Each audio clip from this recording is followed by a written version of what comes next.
आज की इस कहानी में हम उन सबसे आसान और सबसे असरदार तरीकों के बारे में बात करेंगे जिनसे आप अपने घर पर रहकर बिना किसी दवा के अपना पेट साफ बड़ी आसानी से कर सकते हैं। इसके बाद हम आपको भोजन के 3 नियमों के बारे में बताएंगे, इसलिए वीडियो में अंत तक जरूर बने रहिएगा। गौतम बुद्ध की कहानी। किसी गांव में रामू नाम का एक व्यक्ति रहता था। वो अपने पेट को लेकर बहुत ही ज़्यादा परेशान रहता था। वह एक दिन एक महात्मा के पास जाता है, क्योंकि वह महात्मा आयुर्वेद के बड़े ज्ञानी थे। रामू महात्मा से प्रणाम करता है और कहता है, हे मुनिवर, मैं अपने पेट को लेकर बहुत ज़्यादा परेशान हूँ। मेरे पेट में दिन प्रतिदिन समस्याएं उत्पन्न होती जा रही हैं। मेरा अच्छे से पेट साफ नहीं हो पाता है। मेरे पेट में बहुत ज़्यादा जलन और दर्द होने लगता है। इसके अलावा मुझे बहुत ज़्यादा परेशानी होती है। अगर मैं संक्षेप में कहूँ तो मेरे पेट की पाचन क्रिया समय से पहले ही मेरा साथ देना छोड़ रही है।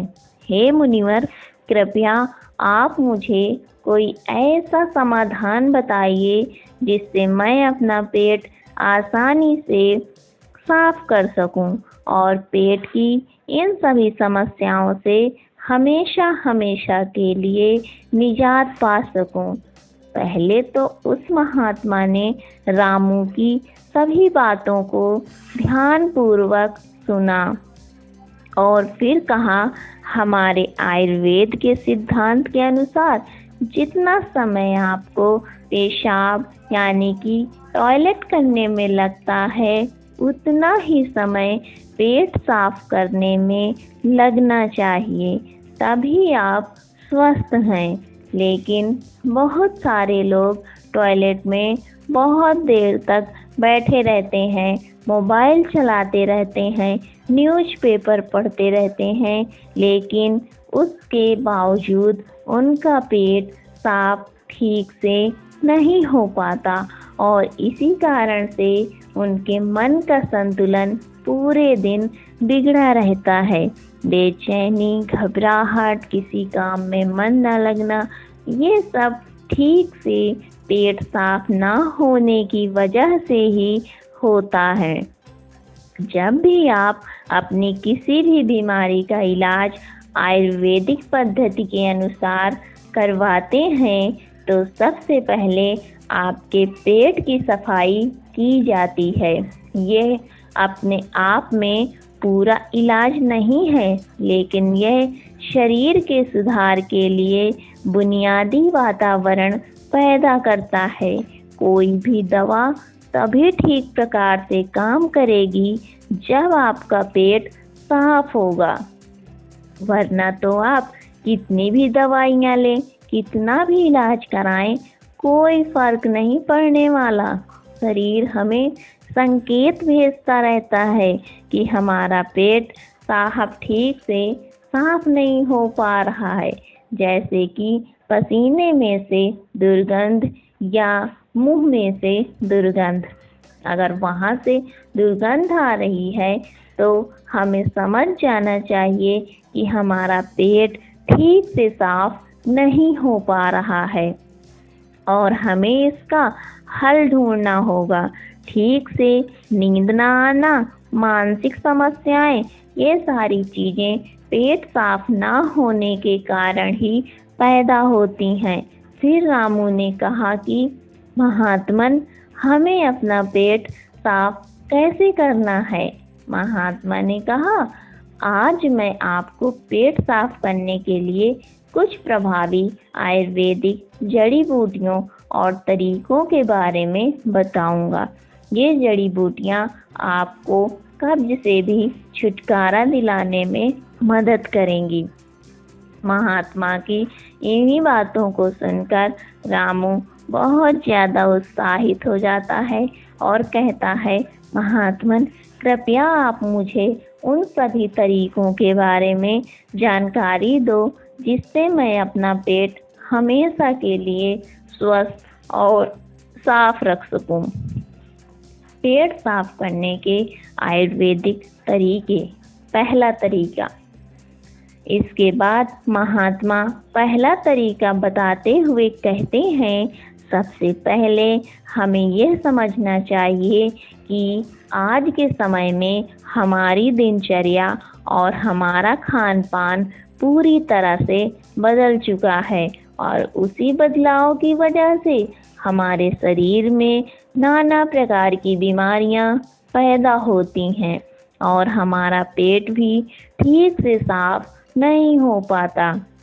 उदाहरण के लिए आज के समय में ज़्यादातर लोग फ्रिज का पानी पीते हैं जो कि बहुत ठंडा होता है और जितना ठंडा पानी आप पिएंगे आपके पेट में जमा गंदगी उतनी ही सख्त होती जाएगी और इसी कारण से कब्ज जैसी बीमारियां पैदा होती हैं। अगर पानी को गर्म करके गुनगुना करके पिया जाए तो पेट की गंदगी बड़ी आसानी से बाहर आ जाएगी। सुबह उठते ही 2 गिलास गुनगुना पानी करके आराम से घूंट घूंट करके पिएं। कुछ लोगों को लग रहा होगा कि घूंट घूंट पानी करके पीने से बहुत समय लगेगा, लेकिन अगर यहाँ पर समय नहीं लगाएंगे तो टॉयलेट में समय लगेगा।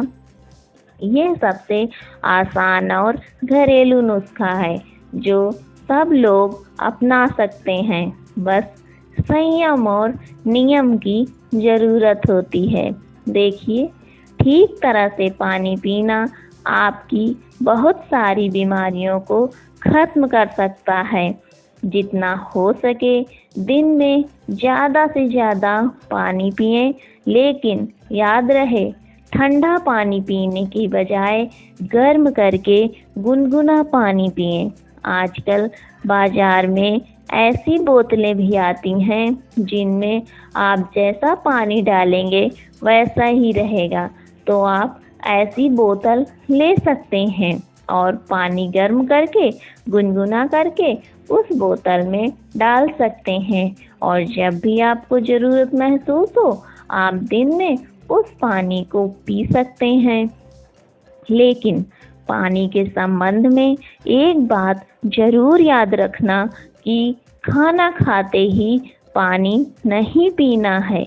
इससे आपकी पाचन क्रिया बाधित होती है। हमारे पेट में जठराग्नि जो होती है वो खाने को बचाने का काम करती है और जब हम खाना खाने के बाद झट से पानी पी लेते हैं तो जठराग्नि शांत हो जाती है और हमारा खाना ठीक से पच नहीं पाता। इसलिए खाने के तकरीबन आधे से पौने घंटे तक पानी ना पिएं। ये भी पता होना चाहिए कि पानी को किस तरह से पिएं। एक तो खड़े होकर पानी ना पिएं। खड़े होकर पानी पीने से घुटनों में और जोड़ों में दर्द की समस्या पैदा होती है। पानी को बैठकर घूंट घूंट करके पिएं, वही पानी सबसे ज़्यादा लाभकारी होता है। दूसरा तरीका। इसके बाद महात्मा ने रामू को दूसरा तरीका बताते हुए कहा कि खाना खाने के बीच में कम से कम 4 घंटे का अंतर होना चाहिए, जिससे कि जो खाना आपने खाया है वो ठीक से हजम हो सके, उसका पाचन ठीक से हो सके। जब हमारा शरीर पाचन की क्रिया कर रहा होता है तब शरीर की बाकी क्रियाएं धीमी रफ्तार पर चलने लगती हैं। कोशिकाओं के स्तर पर शुद्धिकरण धीमी रफ्तार पर चलने लगता है। इस कारण शरीर अपनी गंदगी खुद साफ नहीं कर पाता, लेकिन अगर आप खाने के बीच में कम से कम 4 घंटे का अंतराल देते हैं तो इससे आपके शरीर को पर्याप्त समय मिलता है कि वो उसकी कोशिकाएं खुद अपने शरीर की गंदगी को साफ कर सकें। पश्चिमी भाषा में हम इसे इंटरमिटेंट फास्टिंग भी कहते हैं, लेकिन इंटरमिटेंट फास्टिंग में ज़्यादा समय तक भूखा रहना पड़ता है। उसको हम अर्ध उपवास भी बोल सकते हैं।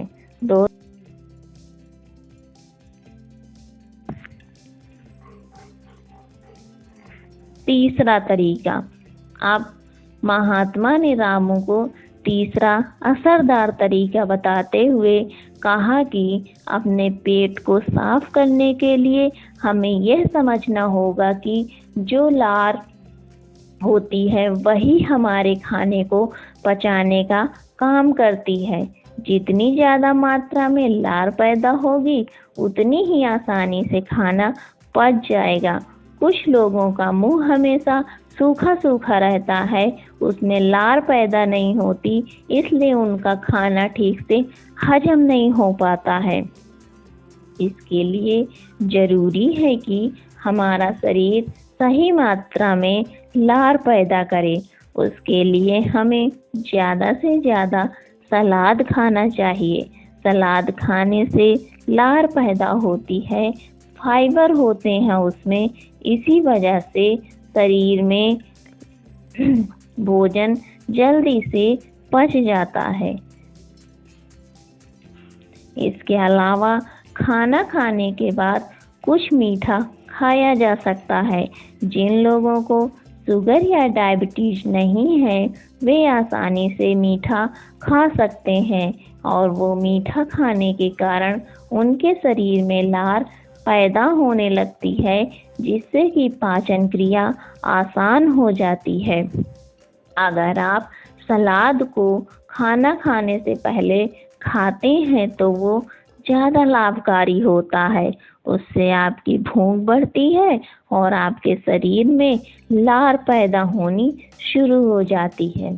चौथा तरीका। इसके बाद महात्मा ने रामू को चौथे तरीके में अपनी आहार नली को साफ रखने के बारे में बताया। उसको हम कैसे साफ रख सकते हैं? देखिए, आहार नली में से ही खाना हमारे पेट में जाता है। अगर आहार नली ठीक से साफ नहीं होगी तो हमारे खाने के साथ ऐसे कीटाणु हमारे पेट में पहुंचेंगे जो हमारे शरीर को नाना प्रकार से नुकसान पहुंचाएंगे। इसलिए जरूरी हो जाता है कि जो आहार नली है उसमें जो कीटाणु हैं उनकी ठीक से सफाई हो जाए। और इसके लिए सबसे ज़्यादा लाभकारी होता है नीम। नीम एक ऐसा दिव्य पेड़ है जो भारत में बड़ी आसानी के साथ उपलब्ध हो जाता है, हर जगह मिल जाता है। नीम की पत्तियों को हल्दी को पीसकर एक छोटी सी गोली बन जाती है। कुछ दिनों तक सुबह उठकर उस गोली को पानी के साथ सीधा गटक लिया जाता है, जिससे कि आपकी आहार नली पूरी तरह से साफ हो जाए। हमेशा नहीं करना है, ये सिर्फ 7 दिनों तक करें। 7 दिनों में आहार नली पूरी तरह से साफ हो जाएगी। हर 3 महीने में इसको दोहराते रहें, जिससे कि आपकी आहार नली समय समय पर साफ होती रहे और आपके पेट में ऐसे कीटाणु कभी न पहुंच पाए जो आपकी पाचन क्रिया को बाधित करते हैं। 5वां तरीका।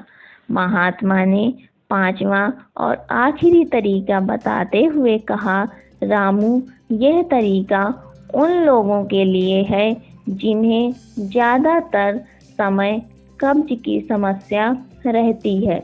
जिन लोगों को लंबे समय से कब्ज की समस्या है वो अरंडी के तेल का इस्तेमाल करें। रात में सोने से पहले 1 गिलास दूध के अंदर आधा चम्मच गुनगुना अरंडी का तेल मिलाकर पिएं। 1 हफ्ता पीने के बाद पुरानी से पुरानी कब्ज भी ठीक हो जाती है। ये अरंडी का तेल दूध में गुनगुना करके ही मिलाएं और सिर्फ आधा चम्मच मिलानी है। सोने से पहले पीना है। इससे क्या होगा, आपकी आंतों के पास एक चिकनाई की परत बन जाएगी, एक कवच बन जाएगा, जिसका कारण से आपके हाथों में खाना, आपके आंतों में खाना नहीं चिपकेगा। और खाना अगर आंत में नहीं चिपकेगा तो कब्ज की समस्या कभी नहीं होगी। देसी अरंडी का तेल इस्तेमाल करें। किसी भी पंसारी से खुले में तेल लें। एक तो वो सस्ता भी होगा और दूसरा वो लाभकारी भी ज़्यादा होगा। इसके अलावा सोने से पहले त्रिफला का भी सेवन किया जा सकता है। आंवला, बहेड़ा और हरड़ 3 ऐसे जादुई फल हैं जिनसे मिलकर त्रिफला बनता है।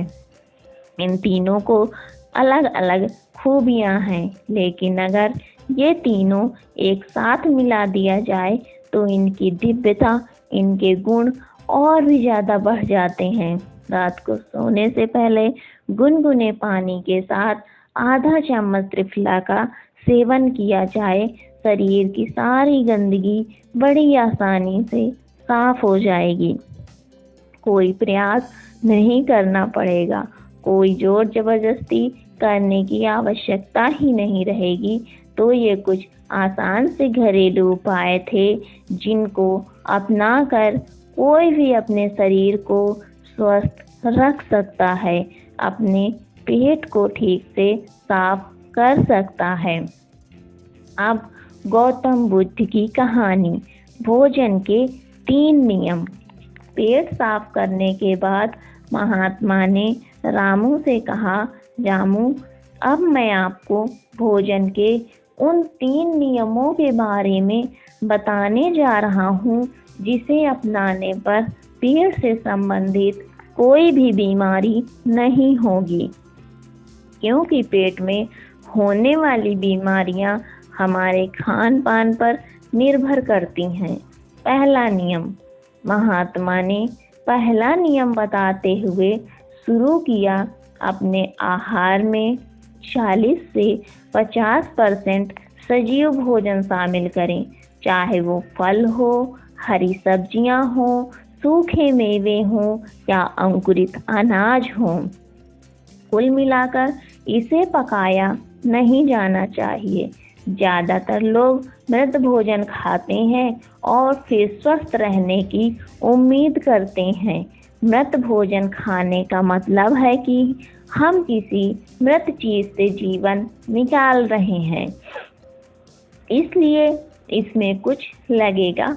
हमारे शरीर से ऊर्जा निकलती है तो ये हमें ऊर्जा देती है। भोजन को पचाने के लिए आवश्यक सभी पाचक रस न केवल शरीर में पाए जाते हैं बल्कि उस भोजन में भी पाए जाते हैं। लेकिन जब हम उस भोजन को पकाते हैं तो उसमें से बहुत से पाचक रस नष्ट हो जाते हैं, और जब हम बिना पाचक रसों के खाना खाते हैं तो हमारे शरीर को उन सभी पाचक रसों को दोबारा बनाना पड़ता है जो नष्ट हो गए हैं। लेकिन किसी व्यक्ति का पाचन तंत्र कितना भी अच्छा क्यों ना हो, वह उन सभी पाचक रसों को दोबारा नहीं बना सकता जो नष्ट हो गए हैं। दूसरा नियम। रामू ने पूछा, महात्मन, दूसरा नियम क्या है? महात्मा ने कहा, दूसरा नियम शुद्ध शाकाहारी भोजन खाएं, यानी जो भोजन पेड़ों से मिलता है, जानवरों से नहीं। मांस, मछली, अंडा न खाएं। प्रकृति ने हमारे शरीर को जानवरों को खाने के लिए नहीं बनाया है। तीसरा नियम। महात्मा ने तीसरे नियम बताया कि बासी भोजन या लंबे समय तक रखा हुआ भोजन नहीं करना चाहिए। 17वें अध्याय के 10वें श्लोक में भगवान श्री कृष्ण कहते हैं कि जो भोजन पकाया जाता है उसे पकाने के 3 घंटे के भीतर ही खा लेना चाहिए, क्योंकि 3 घंटे के बाद वो भोजन तामसिक हो जाता है और उसमें से जीवन समाप्त होने लगता है। इसलिए भारतीय यौगिक संस्कृति में पका हुआ भोजन किया जाता है। 3 घंटे से ज़्यादा रखा तो खाया नहीं, बल्कि हमारे पूर्वजों ने भी इसी नियम का पालन किया था। इसलिए खाना सीधे चूल्हे से उनकी थाली में आ जाता था। लेकिन आजकल ज़्यादातर लोग सुबह का खाना शाम को खाते हैं और रात का बचा हुआ खाना सुबह खाते हैं और कई बीमारियों को निमंत्रण देते हैं। महात्मा ने रामू को तीनों नियम बताने के बाद अपने ध्यान केंद्र में लग गए। रामू ने महात्मन को प्रणाम किया और वहाँ से चला गया। तो दोस्तों, यदि आप भी इन 3 नियमों का पालन करोगे तो आपकी बीमारी भी ठीक हो जाएगी और आप भी ठीक हो जाओगे। अगर आपको मेरी ये कहानी और आज का वीडियो पसंद आया हो तो प्लीज़ मेरे वीडियो को अपना प्यार दीजिए, वीडियो को लाइक करिए और मेरे चैनल को सब्सक्राइब करिए। Thanks for watching. Keep loving and keep supporting.